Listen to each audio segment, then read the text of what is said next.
Kathryn, I have something shameful to admit. God, okay, way to jump right in. We had to buy another carton of ice cream, which means that Wait. every single episode we've recorded for Froggers, I've had to buy a new pint of ice cream. Okay, well, that actually tracks with the fact that you like this ice cream so much. I love it. It's Like, so good. this And was your Tom choice. loves it too. I'm Yeah. not going to call Tom the problem because he's not. But the problem is, like, we'll It's be Tom. done recording. Tom made the ice cream. Well, here's the thing. The other day, I was having a rough day, and to make me feel better, he made white chocolate and hazelnut cookies. Ooh, and yum. They are so good on top of a scoop of Ben & Jerry's fish food. And so we've been having that for dessert, and it's incredibly tasty. Good to know. Shame aside, welcome to Ice Cream You Scream, your weekly scoop of the most chilling histories, mysteries, and true crime. I'm Gina. I'm Kathryn. Every month we choose a new topic and a new flavor of ice cream to go along with it. This month, our topic flavor is Froggers, and the ice cream flavor, which I have enjoyed so very much, is Fish Food by Ben & Jerry's. So grab a spoon and let's dig in. Mine's already a little melty. Same. I'm probably never going to want to eat this ice cream again after this month. I was wondering that. Yeah, because conversely, I have not been eating it outside of recording just because I know that if I did, it would get to the point where it'd be time to go record and I'd be like, oh God, I don't want to. Like, you're a stronger woman than I am. But I think that also tracks with like how we approach desserts in different ways. Yeah. I'm definitely I want this to last as long as humanly possible type of person. I will say that how much can I fit in my mouth at once person. Well, Phil's been doing a great job. Shout out to Phil, because month one, I don't know if I mentioned it on the pod, but I did need to get a second tub of strawberry because it was not clearly communicated to him that the ice cream was for just recording boundaries. So I think like after recording one, I was like, where the hell's my ice cream? Maybe two. Maybe it was the second week, but still. So it's become like a grand tradition, as in it has happened once and will happen twice after this recording, that after the last recording, whatever is left is for Phil. So that's going to be the new. Yeah, we can't let Phil and Tom talk about how we handle the ice cream because they'll realize. Yeah, no, he can't that the listen rules to are not this the episode. Same. We'll have an uprising. He can't listen to this. I'm gonna have to. You know what I should do? I should just buy two. One for Phil, then you have to buy one two. For recording. Yeah, you know what? That's an excellent point. You know what? You're right. If I buy two, I buy two. That's double the price. My God, this is the second episode where you've done math. I'm like a little bit nervous. I don't know who I'm becoming, and I'm not sure I like it. It's like a little. We'll talk about this afterward. It's a little concerning. Yeah, I mean, I am growing up.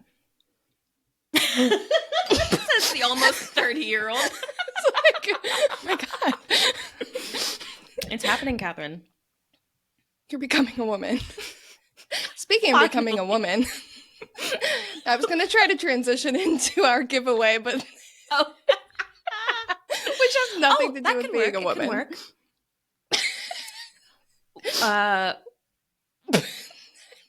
I'm trying to find this link so hard. Women are cool as fuck. You know what else is cool as fuck? The winter solstice. And also supporting independent podcasts. Yes. They're all very cool. Yeah. So if you want to be a cool kid who celebrates the winter solstice and also supports independent podcasts, if you leave a review for us before the end of November, you'll be entered into a giveaway for a winter solstice survival kit. Woohoo! So as a reminder, friends and family are eligible to enter. We would love to get reviews from all of you, and if you do leave us a review, you will be automatically entered. And if you already have left a review, we have your name written down. If you've just left a rating, please feel free to send us a screenshot, even if you already have, so that we can get you entered as well. And then, yeah, is there anything else that I'm forgetting? Check out our social if you want to see everything that's going to be in the box. Oh, we'll be announcing the winner on December 3rd. Yes. Which, if so my next further week, math is correct, yeah, it should be the week after this comes out. Yes. Yes. Your math is correct. The math is mathin'. 1 week equals when giveaway is announced. Yes. Cool. Calculus. So, Gina. Is Thanksgiving this week? Oh, yeah, it is. What are you doing for Thanksgiving? What are we doing for Thanksgiving? We'll probably do my house Wednesday, like my family Wednesday, and Phil's family is Thursday. I just got the Google Doc for who's bringing what today. Oh, that's very organized. Or yesterday. I like that. Yeah, so I have to decide what I'm going to bake. I'm on the fence. Are you doing like a dessert, do you think? Or are you going to do I signed like up savory? I signed up for a dessert and a hot appetizer. Oh, so I love a hot appetizer. Yeah. I've really been craving spinach and artichoke dip recently. Okay, so this is the exact dilemma I am having, because one thing that I usually bring is it's a dairy-free spinach and artichoke dip. So I'm like, do I go with the Old Faithful or do I bring something new? Because I don't want it to get old. I don't want it to get like, I always just bring the spinach and artichoke dip. There's Kathryn with her dairy-free spinach and artichoke well, they're dairy-free dip. It's not even for me. His sister's lactose intolerant too. Yeah, I dig that. That sounds really good. Yeah, yeah, it's good. I enjoy it.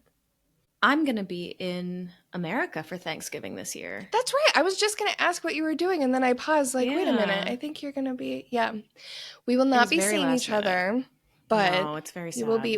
Our energies will have fewer borders to cross to be able to intertwine.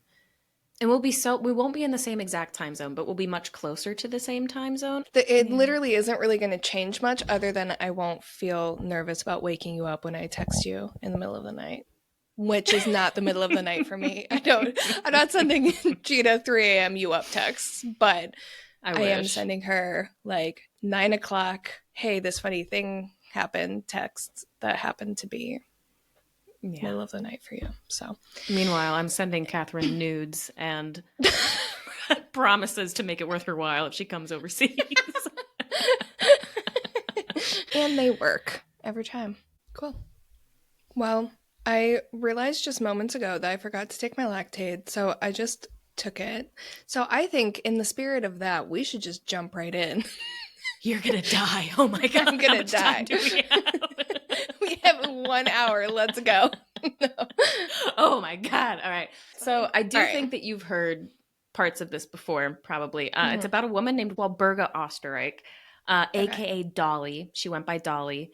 And it is a dramatic story of love, betrayal, abuse, and a lot of creeping around in other people's attics.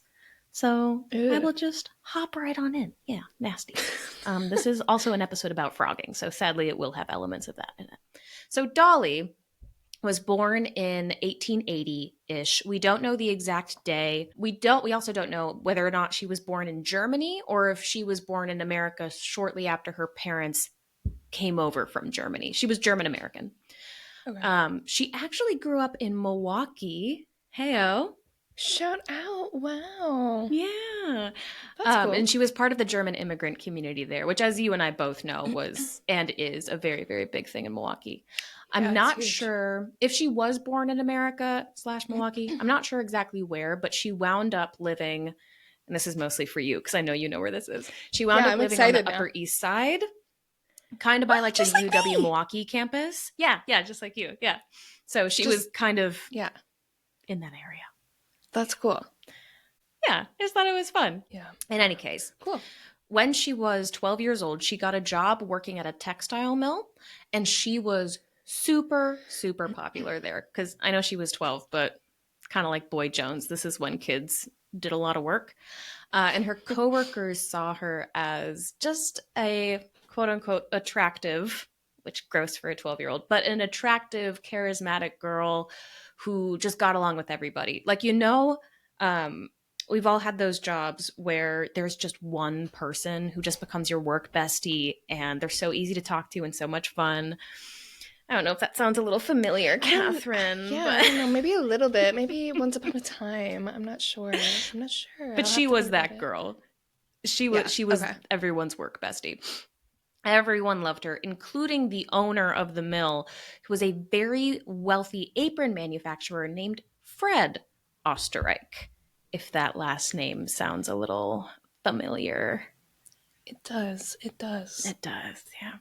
So Fred noticed Dolly right away, and allegedly they started dating right away. She was 12. He was Ooh. said to be in his late teens. Extremely gross, but also kind of a product of its time. Wait, but he owned the place? He was the owner. His late teens? Wow. Yeah. Ugh. So Fred and Dolly wound up getting married when she was 17, and she immediately became a homemaker and a housewife. But as soon as they got married, I mean, the cracks were starting to show, in part because they were the polar opposites of each other, which caused them to fight all the time. Dolly was seen as just generally super fun to be around, whereas Fred was the boss and he was distant. He was really obsessive about his work. His employees reportedly had a really hard time getting along with him and talking to him. So much so that Dolly became kind of the de facto uh, intermediary between Fred's employees and him. She was just easier to talk to. So she was kind of like the middleman, which is an Hmm. interesting position to be in when you're not employed by the company. That's what I was gonna say. That would still be weird, but it would make more sense to me if she was still working there. Yeah, that's weird. Fred was also a really big drinker, and Dolly had needs and or a sex addiction, depending on how you want to look at it. Oh, Yeah, so it's unclear interesting. if Fred's libido was just lower than Dolly's or if the excessive drinking meant that sometimes he Mm. couldn't do the things he wanted to do. But regardless, she took what she saw as a lack of sexual attention and translated that into just her taking lovers whenever and wherever she wanted shortly after they were married. It's Hmm. not clear how many lovers she had, but it was a regular practice of hers. She had a lot of lovers. She almost always had a side piece or multiple side pieces. And at this point, she also starts making a habit out of bringing her lovers to her and Fred's home while he was at work. So this is like an active part of her life. It's not something she does Yeah. once a month when she has time. It's like this is kind of, it seems like it was part of her routine. In 1913, Dolly was in her late 20s, maybe early 30s. There are kind of conflicting accounts about how old she was at the time. And she gives Fred a call at work and tells him, "Hey, Freddie boy." That's not on record. That was just me. "Hey, Fred, my sewing machine is broken. Can you send someone from the factory to come fix it?" Because it's a textile mill. So, like, they have Hmm. sewing machine repairmen and stuff like that. And so he offered to like send someone from the factory to fix it. And he wound up sending this 17-year-old kid named Otto Sandhuber, kind of a small, quiet, like shy guy. So Otto goes over to Dolly's house to fix the machine. And when she answers the door, she's wearing nothing but stockings and a silk robe. Oh my. Wow. So, was Okay, the sewing Dolly. machine really broken, or did she just want Otto to feed whatever appetite she had at the time? Not clear. Doesn't matter though, Ah. because they immediately started a very, very intense love affair. Um, Hmm. Otto was incredibly fixated on Dolly. And just for a little bit of background on who this guy was, he was an orphan and also he was 17. He was really, really young. So he was lonely, but also desperate for connection and starting to come into his adulthood and the types of connection that he was looking for. For Dolly, though, this wasn't her first rodeo, right? Like she had had a ton of Hmm. lovers in the past. She like just didn't really care. She just was kind of sleeping with people. So it turned into a really unhealthy kind of, it seemed emotionally one-sided dynamic very Hmm. quickly. So at first, they would have their trysts by meeting at hotel rooms or boarding houses or things like that. Dolly would also bring him to her house occasionally, and it became a regular practice. Like, he was there frequently enough that the neighbors started to notice, and they started to talk and ask questions. Yes, there was a scandal brewing. Ooh, yeah, And so you don't want the Dolly, I mean, neighbors she's a woman talking. of society. Like, she cared about her reputation, was like the one thing that she had to hold on to, or her place in society rather. And so she was getting super concerned about all of these rumors about there's a man coming around and blah blah blah blah. So she goes to Otto and she's like, "Hey man, what if you quit your job and you secretly move into my attic and you just hide whenever Fred is home?" And he agreed. That's the part that confuses me. I mean, I guess it doesn't confuse me, but like your mid puberty 17-year-old hormones are showing. You know what I mean? Like, right. And I think that is what it was. Like, one, yeah. I think that he I mean, I don't know any of this, but it seems like he hadn't really been shown attention like that before by a woman. And also, like I said, he was an orphan, and so he didn't really have family to go home to. He didn't have connections with people that he could rely on. Yeah, I don't think that he knew how weird of a situation this was.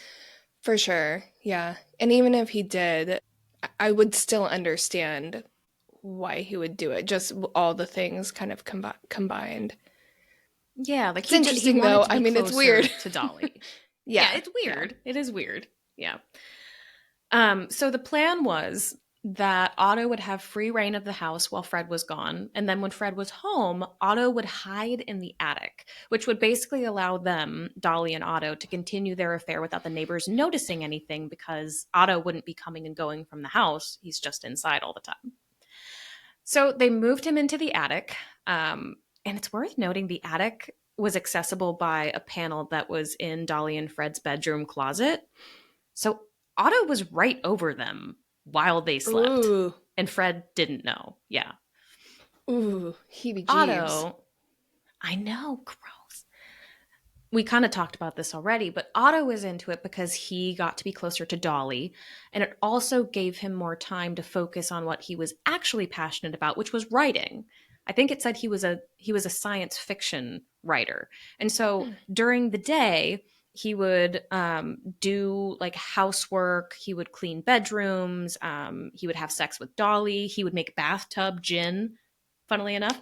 But during the night when Fred was home, he would just hang out in the attic and he would work on his, short stories and things like that. And he was like, this is a pretty sweet deal, as far as we know. He would later go on record saying that the relationship he had with Dolly at this point was akin to sex slavery. I do believe him. That does seem what it was like to me. But I do have to point out that it's unclear if that was an accurate depiction of the relationship or if it was a defense tactic. And we'll get more into that later. Either way, this is not a healthy relationship whatsoever. This arrangement, where Otto lived in the attic and was basically Dolly's, servant and sex toy, went on for 5 years. And Fred had no idea. Whoa. Yeah. 5 years? Fucking year. 5 years. And that's just, it actually, spoiler alert, goes on longer than that. But in their house in Milwaukee, it went on for 5 years. Ugh. Which brings me to the next thing. After 5 years, Fred goes to talk to Dolly and he's like, hey, I really want us to move to LA because I want to expand my business and I think LA is the best place to do it. Dolly agreed to it, but only if she got to pick the house that they moved into. And Fred was like, okay, weird, but like, fine, whatever, Dolly, go for it. And lo and behold, she picked a house with an attic, which is very rare in LA. That's like not a thing. So Dolly goes to tell Otto about this and basically says, you go move into the house before the movers get there. We'll get you like all set up. You go there, hide, and then by the time Fred and I get there, you'll be all settled in and we can just resume how we've been living up until then. And that's exactly what they did. So yeah, Otto went ahead of them. He moved into this new house in LA. Fred and Dolly follow shortly after. They all get settled in and things go back to normal. Normal, quote unquote. Yes. Right. Oh. So fast forward another 4 years. By this point, Otto has been living in their attic for about 9 years, almost a decade. I did not know that. It's so long. Like you said at the beginning, I am familiar with the story. I don't know all the details or anything. I haven't known anything you've said this. I didn't know they were in a house. I thought this all happened in LA. I didn't know there was like a move involved. And I didn't know they were in Milwaukee. Dolly, yeah, she one of her nicknames was the Queen of LA, which is why a lot of people think that it only takes place in LA. Yeah. But it started and she met Otto in Milwaukee. Yeah, it's interesting. I did not know that. That's wild. Mm-hmm. Yeah. Weird. All right. So 4 years go by. It's now August 22nd, 1922. Otto has been frogging in Dolly and Fred's house for 9 years. Things are ticking along. When one night, Otto is in the attic and Fred and Dolly come home. They had been out at a friend's place. And they get into a very, very loud argument, which isn't abnormal for them. Like, again, they had a really strained marriage. They fought a lot. But this time, something was different. We don't know exactly what, but the fighting was intense enough that Otto decided to break his silence and come out of the attic to confront Fred, who had no idea that Otto was there. Otto took 2 pistols from the bedroom bureau before he confronted Fred. I should have mentioned that. He confronted Fred and he wound up shooting him 3 times. Twice in the chest, once in the head, killing him. Oh my God. Mm-hmm. Ooh, that's not an accidental death. That was not a self-defense gunshot. It was a murder. It was a true crime, some might say. Yeah. They would later find a bullet in the ceiling, which indicates a struggle. I thought you were going to say he shot at him like through, like when he was in the attic. Oh, through the floor? I thought you meant yes, which I don't know if that John would be Wick shit. Yeah, I don't know if that's a smart move. I am not privy to what the effectiveness of shooting someone from an attic into the main floor is like, but I don't know. Seems like something that in a heated argument someone might try. That's still wild, though. When your neighbors are too loud, just start shooting the floor. Instead of like the broom or stomping or whatever. Yeah. Just get the gun. Yeah. We should change. Just kidding. Yeah, 100% this is a joke. Joking. Not serious at all. This is not. Don't mean that. Yes, this is not a professional recommendation. This is an LOL. It's a casual suggestion. Not even that. It's not that either. I was going to say. Sorry. Oh my God. We're in a weird mood today. We are in a weird mood. I don't know. Everything's weird and the story is weird. Don't shoot anybody or anything. Don't shoot people. So, Fred is lying dead on the floor. And Otto and Dolly are not fools. They are idiots, for sure. But they were not foolish about the situation they were in. They knew that the neighbors had likely heard the gunshots. They knew that somebody would come around sooner rather than later. They did not have much time. So, in the time that they had left, Otto and Dolly staged the crime scene to make it look like a botched robbery. Ooh, they hid the guns. Never works. It never works. They hid the guns. Dolly gave Otto all of the cash that was in the bedroom and a diamond watch that Fred owned, which, not to compliment them, because again, I think they are idiots, but I do think that giving him cash and the watch was a smart move, because I feel like you hear a lot of stories about a staged robbery where they don't actually take anything of value. And that's the clue. It's like, well, clearly. That's like the giveaway. Yeah. Otto, to protect Dolly from suspicion, locked her in a closet, and then he just went back to the attic and waited. Meanwhile, the neighbors, who had heard the gunshots, just let themselves into the house because this was like in the time where you could just do that, I guess.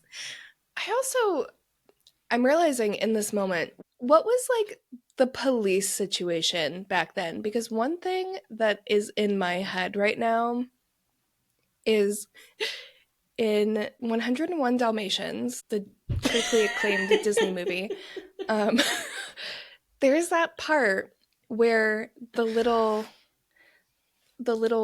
maid lady, I almost said servant, what, like the housekeeper lady, instead of calling for help, she literally runs outside and yells, "Oh, please, please, please!" And I've always wondered, like, when was 911 invented? Like, that's a great was question. this? I don't know. Do you know what I'm trying to ask? Like, I don't know how to ask. How would they get question the cops I'm there? wondering. Like, because in my head, if something happened to my neighbors, I would never go over there and go inside. That sounds like a dangerous situation. I would just be like, yo, shit's going down. Someone come. But like, how did you do that then? I don't know. I mean, it was the 1920s, so phones were a thing. Phones were a thing, but that was the also LAPD the time a lot did of people exist. Okay. A lot of people had shared phones. Yeah. I don't know. I'm kind of talking out my ass right now. This is a question I have. If you know the answer to whatever question I'm trying to ask, send us an email. icecreamyouscreampod@gmail.com.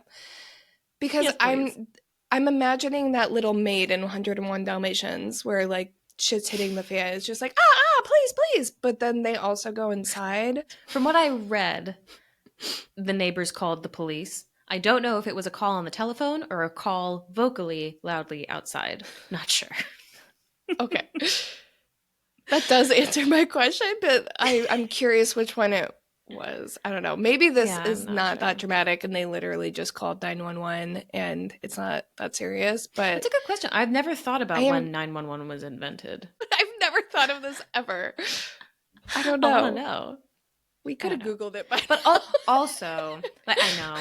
But it is, I think one other point that's worth bringing up in this part of the conversation is that Fred and Dolly were really, really wealthy. And so they lived in a very affluent area, which tends to be where police focus a lot of their, like, I shouldn't even say a lot of their patrols and energy, because they also focus a lot of that on areas that are not affluent. They really don't patrol those. Yeah, they don't patrol those areas, but you know what I mean? But the response time is faster. The response time is very, that's what I was, yes. The response time is very fast. I will say I did Google it, and the first 911 call was made in 1968.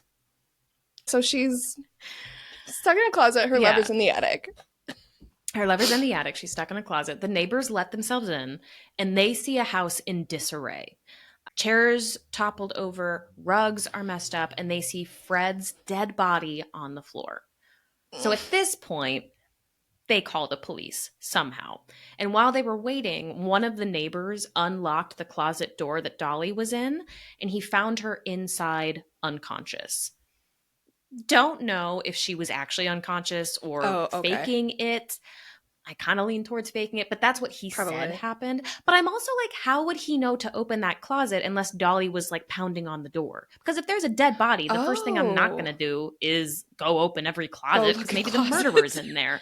You know? Yeah, that's a good point. That's a good point. I don't know. Maybe she like I'm just trying to explain this in my mind. Maybe she like made like a, you know what, I'm not gonna, I maybe she did the thing where she like banged on the door and then like pretended to be asleep real quick. I do that to Tom when he's snoring. I'll kick him and then I'll pretend it wasn't me. Oh, I just straight up fucking annihilate Phil when he's snoring. I don't even apologize. I've been doing the back kick. You know what you need to do? So instead of, do you do that? Yeah, where it's kind of like a, yeah, like your back is to him and you just kind of donkey kick him real quick. Yes, that gets him real mad. Yeah, but he rolls over real fast.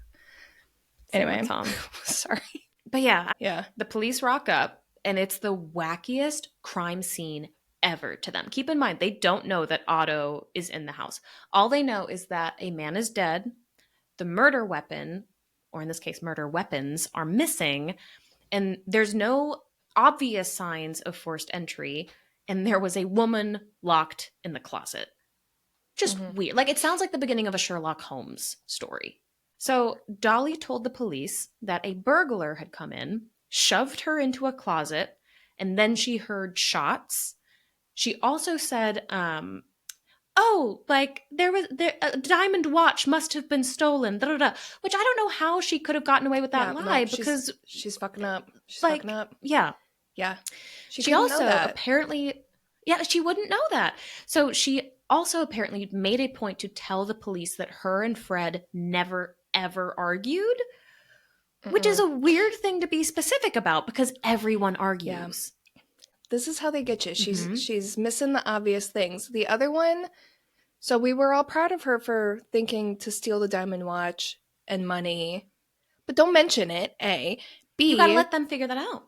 Yeah, they have to like find, like, let them ask, are there any valuables that, you know, whatever, stuff like that. You don't just offer that information. Also, the no signs of forced entry. That's the other thing. That's the other thing that always nails these people. You gotta like, I'm not giving you advice on how to like stage a robbery, but if one was to do so, you gotta at least make it look like it was forced, because they're gonna know immediately that it was an inside job. But the thing about it was, for the most part, they believed her because Dolly was Dolly. Okay. She was just believable. And they definitely had suspicions for sure, but they had no idea how she would have locked herself in the closet.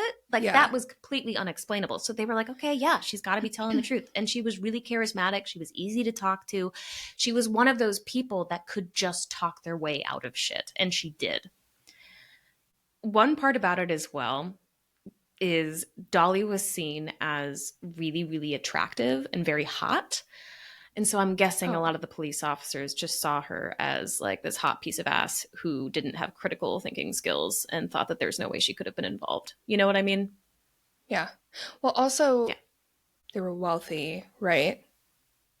And they had been the victims of an attempted robbery twice within the last year, which added some credibility to it. They were like, okay, well, maybe it's the same people who tried to rob you before and they just came back and tried to finish the job, kind of thing.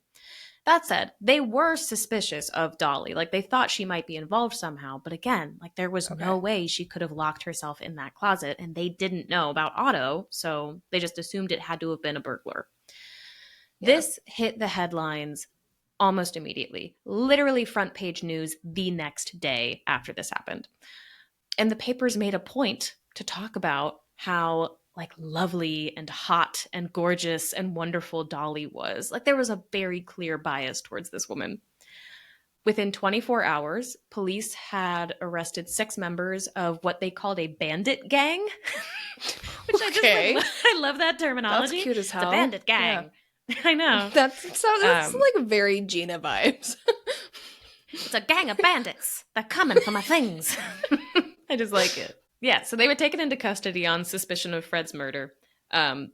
Surprise, surprise. They did wind up letting them go because they are not the ones who committed this crime. But they were on the case. They were actively trying to find someone who either did it or someone to pin this on. And Dolly, what happened next, she did a couple of different things. First, she hired a lawyer named Herman Shapiro to basically protect her in case anything came out about this. She also gave one of the murder weapons, because there were 2 guns. She gave one of them to a man named Roy Klum, great name, who love that. Just like asked him to put it in the Labrie tar pits. I had never heard of these before, but apparently it's like a California thing. The hell is that? I have no idea what that is. Me neither. A tar pit? Wait, what? Like a tar pit, a pit of tar. Tar pit. Okay, I truly had no idea what you were saying. Is that like literally a thing of tar? That's what I'm thinking. Yeah, the tar pit. Yeah, a tar pit. So he's like disposing of this thing essentially. Yes. So he disposed of it as a favor to her. We do find out later on that at some point they engage in an affair. So they may have been already sleeping together at this point, and this is probably why he did it for her, because she was like his paramour. I didn't know if it would come up again, but I was going to ask when they moved to LA if while Otto was up in the attic, if she was still taking lovers from elsewhere. It was a regular practice throughout her entire life, or her entire adult life, I should say. Yeah. So it wasn't just safe Otto. to assume she was. No. Okay. No, it wasn't just Otto. Now, the other pistol, she went to one of their neighbors and she told this neighbor basically, look, this gun is so similar to the one that killed my husband. I can't look at it anymore. Can you get rid of this thing for me? And so the neighbor buried it under a rose bush. All right, so at this point, Dolly's hired a lawyer. She has hidden the murder weapons. From her perspective, she has covered her ass. Just to be safe, after she inherited the millions of dollars that Fred left her in his will, she used some of it to move into a new house. Still in LA, just a different house, one that her husband was not murdered in. Otto came with her, and he lived in the attic at the new place too. Even though Fred was gone. Okay. Yep. Okay, Dolly. Uh-huh. The only change in their relationship was that now Otto was permitted to buy a typewriter since there was no one to hear it. In order to buy this typewriter, which actually I did even more math because I'm such a grown woman. So wow. I found that a Corona No. 3 folding typewriter in the year that he would have bought it would cost $50 to buy. That's the equivalent today of around $800. I was going to say $50 back then. I thought you meant like money. Today's equivalent. Wow. Yeah, that's expensive. A lot of money. Dolly did not buy this typewriter for him. He bought it using the money that he had made from Dolly selling his short stories to publishers, along with the nickels and dimes that Dolly would occasionally give him. This is my math. So a nickel in 1922 would have been 94 cents today. A dime was $1.88. He needed $50 or $800 by today's standards to buy this typewriter. This guy scrimped and saved for so long to buy this thing, whereas Dolly had millions of dollars, a giant mansion, and couldn't even throw him a fucking bone with a typewriter. Like, we already didn't really like Dolly, but it's like, come on, girl. I will say I was on the fence with her because I'm still like, I had questions about her relationship with Fred just because I'm always, anytime I hear any story about like a woman being weird and killing her husband, like in that era, I'm like, he probably did something not great. Like, he wasn't a good guy either. Yeah. No, but, he was not a peach. So this whole time I've been like, okay, I don't know, maybe there was something going on that drove her mad. But then, and maybe there was, like, I mean, to be fair, maybe there was. But, like, this is very much not she was a victim. She was, even if she was a victim, she also victimized poor Otto. Very much That's so. Weird. Yeah. Yeah. But when I that's fucked up. First, like, learned about her, like, when I learned the spark notes of her story, my immediate reaction was like, ooh, I kind of love her. Like, she seems a bit me too. iconic. That's how I've always felt about it. Yeah, until I found out, one, about her involvement in this, which we will see more evidence of her being a shit person later on. And also, when she started sleeping with Otto, he was 17 and she was fully in her 20s or 30s. So there was some predatory, gross shit going on. Yeah. Yeah. So she's in this new house. She's allowed her little boy toy to buy a typewriter with his own money. And she starts having an affair with her lawyer, Herman Shapiro. Naturally. She would bring Herman over and fuck him while Otto was right above them. And Herman did not know about Otto. Dolly's not nice. Yeah. This is an extremely unhealthy dynamic. Oh my God. So eventually, Dolly gives Herman a gift, and it's a diamond watch. And Herman is like, wait, is this the same one that you said was stolen after Fred was killed?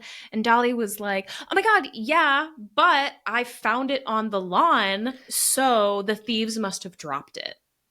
Okay, Dolly. You know what? This is similar to the Boy Jones one where he was like, I found all of that shit on the lawn.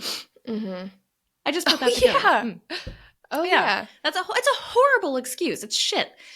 There are also some reports say that she told Herman that she found it under like a couch cushion. Either way, a very obvious and shitty lie. 1 out of 10. I will say very poor that effort. is more believable. It's more believable than finding it off lawn. a I lawn. will say the things you find in a couch cushion. Still, usually not your murdered husband's diamond watch. I would love to find a diamond watch in my couch cushions. Can you imagine? Oh my god. I should. Well, no, we just got a new couch. There's not going to be anything in there. I was going to say I should go check to see what's in ours. Oh Maybe no, we should have checked. Something in there. We got rid of our old couch. I didn't look at the cushions. I bet there were so many dimes in there. So many dimes. Diamonds and rubies and sapphires, and you just gave it all the away. gemstones. all my family gems that I have recently misplaced. Yeah, they were in all your couch heirlooms. Cushions. Do you remember Rookie that mistake. guy from earlier, Roy Klum, the one who Dolly asked to throw that gun in the tar pit? So they were having as long as I an affair by this point in the story. They were sleeping together. Of course. And Roy found out about Herman. And he was pissed off. So he went directly to the police and told them about hiding the gun as Dolly asked him to. Yeah. Mm-hmm. The lovers get revenge. So on July 12th, 1923, 11 months after the murder, the police found the first gun somehow, and Dolly was arrested.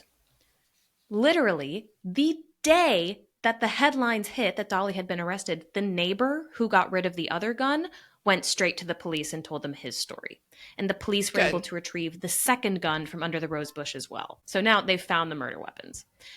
They determined that they were of the same caliber of gun that had killed Dolly's husband, but that was all they could get from it. This was before the days of, DNA and forensics, really all that kind of shit, which makes it so much more impressive that they were able to do all of this.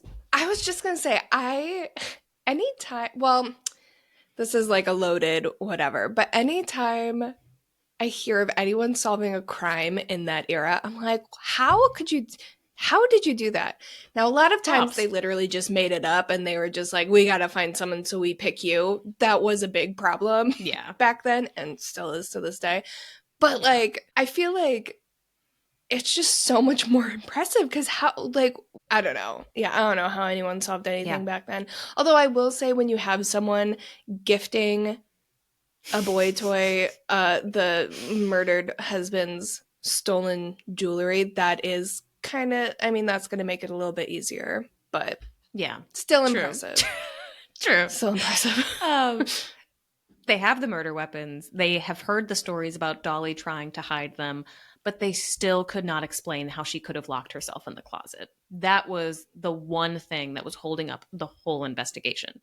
So while all of this is happening, Dolly is sitting in jail, and this is more of an aside. I just kind of find it funny. So she absolutely freaked the hell out about being in jail.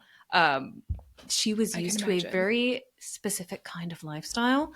And the papers at the time reported that she was very bothered by the rats. She had a huge issue with the rats. She was not happy about it. Yeah. So while she was sitting in jail, she goes and she talks to Herman Shapiro, her lawyer/lover, and asks him to check in on the well-being of her, quote, vagabond half-brother who lived in the attic. Because she was the one that would buy food for him and stuff. So without Dolly in the house, Otto was kind of in danger. This story is way weirder than I thought it was. So it's weird, isn't it? Question. I have a couple questions. Is Otto aware of everything that's going on? Do you know? Unclear.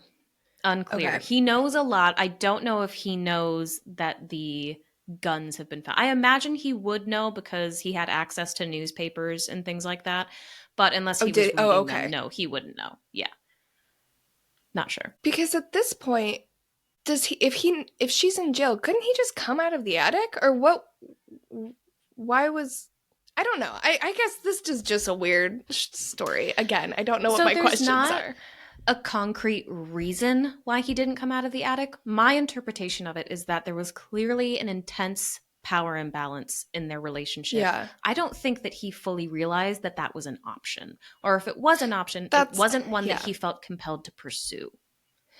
I think that's kind of why I'm struggling with my questions, because to me, I'm like, bro, just get out of the attic. You don't have to starve to death.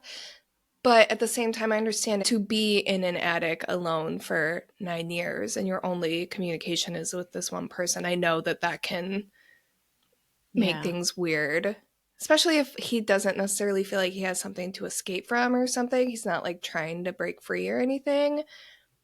That actually is a nice segue into what happens next.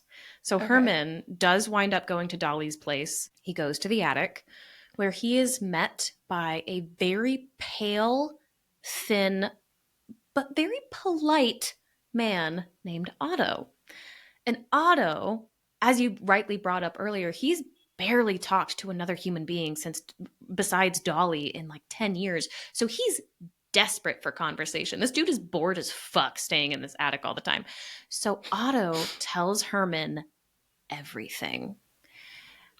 Through the course of conversation, which Herman, keep in mind, he's a lawyer, so he's really good at getting information out of people. And in the course of conversation, it came out that Otto was in fact not Dolly's brother, but her lover, and had been living in the attic above Dolly's room for like a decade. He gave Herman tons of information about who he was, what Otto's backstory was, where he came from, how he met Dolly. But most importantly, he confessed to Herman that he had been the one to kill Fred. Also, another thing that I wanted to point out in like the course of what Otto is telling Herman, Otto tells this guy that he and Dolly had been having sex between 8 to 10 times a day, every day since they had met, which is like, come on, brag man. much. Like, I don't believe you. That's like, you would pass out. You would die. you would have to, like, from the time you wake up to the time you go to sleep, it'd be like almost every hour on the hour. Yeah. Almost. Yeah. Which, when I brought up earlier the fact that I think Dolly may have been a sex addict, especially if this is true, I'm like, she probably was. Well, if that's true, then that absolutely would have to be the case. Yeah. But I also kind of like, wow. That information seems a little inflated. It's a little too like but a bro talking to another bro, be like, yeah, that's I fuck what like 10 times a day, you know. That's like locker room talk. Yeah. If you had said a believable 3 or 4, it's like, okay, that's still every single day. That could get you pretty tired, but more believable than 10. Yeah. Yeah. So he tells Herman that on the night of the murder, Dolly and Fred had come back home after being out for a while. Like I said, they were at a friend's place or something. And they started arguing loudly enough that Otto started to fear for Dolly's life. He said that he came out of the attic to find Dolly and Fred in the living room. And Fred was kind of like looming over Dolly in a really menacing, kind of threatening way. And so Otto, wanting to defend Dolly, like lunged towards Fred and a little kind of tussle ensued. Like they got into a little bit of a fight, which is when that bullet was shot into the ceiling. So that's why that ended up there. He told Herman that he had locked Dolly in the closet. He had intentionally left the key to the closet on a nearby table so that someone would be able to easily find the key to like let her out. And then he took Fred's watch, messed up the house, and then went back to the attic and just chilled there while the LAPD combed through the house. Which also, why did they not go into the attic? Like, there's just so much weird shit about this story that just does not make sense to me. So anyway, he confesses to the murder, and Herman gives Otto an ultimatum. Either stay here, and I'm going to tell the police everything you just told me, or leave Dolly with me, and I'll keep my mouth shut. So Otto did wind up leaving. After 10 years of living with Dolly in her attic, he went to Canada. So he does wind up leaving once Herman forces him to. Why did he go to Canada? Just because? Did he know people Not sure. there, or? Okay. I think I remember reading that he had family there. I think also a part of it was, if this gets out, I can't be in the country. Oh, because, I guess he technically murdered someone. Yeah. Okay. Yeah. The whole murder thing. Sense. I hate when that happens. So Otto is now gone. He is in Canada. The cops still do not know that this guy exists. Dolly was eventually released on bail. And Herman moved in with her. He moved in with this woman knowing everything that he knew about her. I know. Okay, Herman. She didn't make him stay in the attic, though. Oh, wow. Okay. Big moves. I bet he really felt great about himself for that. I know, seriously. Weird. After about 2 years, the charges against Dolly were dropped because there just was not enough evidence. Again, the closet thing. How could she have done this or been involved with it when she was locked in the closet the entire time? So fast forward 7 or 8 years. It's now 1930, and Dolly and Herman are still together, but they are not getting along. Fucking shocker. They're fighting all the time. Mm-hmm. Eventually, they break up. He moves out, and he went right to the damn police to tell them everything he knew, including the identity of the murder mystery guy, Otto. This time, 2 warrants were issued. One for Dolly and one for Otto, who police were able to find in Canada somehow. They found him and brought him back to California. Dolly was charged with conspiracy. Otto was charged with murder, and like I said, he was brought to LA for questioning. This hit the press again because it had been a huge kind of recurring story anytime there were updates, and Otto was dubbed the Batman and also the Ghost in the Garret, which makes it's a cooler nickname than he deserves, I think. Yeah. All right, so the trials pop off. They were tried separately, Dolly and Otto. Otto pled not guilty by reason of insanity, which back then people didn't really do. It was a very big thing. He was not successful in this. He was found guilty of manslaughter. But by this point, 8 years had passed since the murder, and the statute of limitations was up. Like he could not be found guilty for it anymore. So he didn't wind up doing time as part of his sentence. He basically got away with it. Oh, but did they go through like a whole trial and everything? They still had a trial. No? Yeah. That just sounds like a big waste of time. This whole story is fucking weird, doesn't it? I was going to say, every decision that's made and everything that's done, I'm like, why though? Why are we just weird? It's just weird. Dolly's trial ended in a hung jury, with most of them leaning towards acquittal. Eventually, the indictment against her was dropped, and she remained in LA until her death in 1961 when she was between the ages of 75 and 80. And when she died, this is kind of the final like cherry on top of Dolly's life. She died less than 2 weeks after marrying her second husband, 30-year-old Ray Burt Hedrick. So she married a guy who was like twice her age and then immediately died. Or not twice her age, half her age, and then immediately died. I was going to say, wait, what? Yeah. Yeah. No, twice her age would be like 140. That would be ridiculous. Yeah.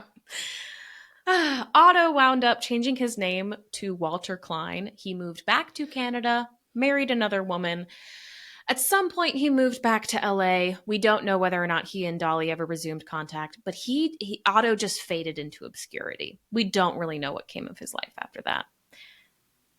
And that's kind of the story. It's inspired a couple of movies and TV shows. In 1968, a movie came out about it called The Bliss of Mrs. Bloom.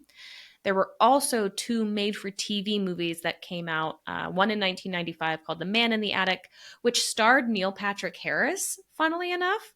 And then there was another movie in 2018 called Lover in the Attic. And it's also been covered by like a ton of podcasts and things like that. So yeah, that's the story of the Queen of LA, Dolly Oesterreich, and her fucking weird attic shenanigans. Friend. Yeah. Interesting. Wild. Yeah, that story has a lot of weird details that I was unaware of. It's a weird one. A lot of strange decisions being made. I feel like I have no expectations for these stories that take place in an era during which I am unfamiliar with general laws and behaviors of humans, because I don't want to say none of this would happen nowadays. I know that people do get like locked places and all that kind of stuff. But like just the excuses that were made and the things that happen, I'm like, I don't know if it would have taken that long to figure it out nowadays. If for no other reason than I imagine someone would check the attic. Like, why the hell didn't they check the attic? I feel like this would have been done so long ago. Although I'm sure it was just oh, this poor rich lady, I'm sure she wasn't couldn't a possibly be suspect involved. until, right. Yeah. That's interesting. That's just fucking weird. It's so weird. Yeah. So that's our last episode about Froggers. Ends with a literal bang. Yeah, I'm still, see, the problem with these stories is another thing that I'm learning about us. I feel like we both have a period of decompression time post story We that do, as soon I as we think. leave, as soon as we stop recording, I'm going to text you and be like, hey, I have a question about this weird thing that Dolly did, or like something like that, but that doesn't Yeah. fit into the episodes. um, but yeah, I would say let us know what you think about the episode if you want to leave us a review. So, friendly reminder of our giveaway. If you do leave us a review or rating, let us know that you left one, and you will be entered in to get the Winter Solstice Survival Box. And that will come out during our drum roll. What is the topic next month? Next month's flavor? Dreams and nightmares. Dreams and nightmares. Are we sharing the flavor? Oh, yeah, we should share the ice cream so that if people do want to join along, they can. I don't know if anyone is, but just so you can all be prepared, we're doing orange dreamsicle or creamsicle or whoever. I'm learning there's different people call it different things because I think an orange dreamsicle is a branded thing. Oh, is it just like that Is that lollipop correct? thing?